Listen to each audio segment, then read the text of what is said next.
الفيديو اللي فات كنت قايل لك ايه؟ قلت لك ان مسؤولين نادي الزمالك والسوشيال ميديا بتاعت نادي الزمالك ماشيين بمبدأ نفسي فيه واقول يخيه وازدواجية الرأي. ف 14/7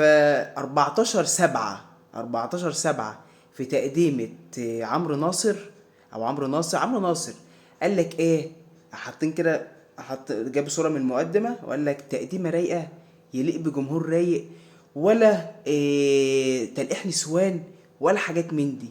15/7 في تقديمة أحمد شريف جايبين صورة، جايبين تقديمة بأحمد شريف بقى وهو جايب بالون حمراء وبيرميها وعمال لك أنفخ بلالين، هو كاتبين إيه؟ أنفخ بلالين. فقلت يعني إيه العلاقة بقى؟ يعني أنت يا أخي ازدواجية رأي في يومين؟ 14 إيه؟ لا ولا تلقيح نسوان ولا بتاع، 15 أنفخ بلالين ولا تبقى تلقيح نسوان. قلت لك ازدواجية رأي. والسوشيال ميديا نادي الزمالك بتتعامل اللي هي ايه؟ لا احنا جمهور الصفا، احنا ولا تنقحني سون ولا بتاع. يجي تاني يوم انفخ بلالين وبالونه حمراء. طب الوقت ايه؟ مش كانت تقديمه رايقه من يومين وجمهور رايق؟ ليه بيه جمهور تقديمه رايقه؟ ايه يا معلم؟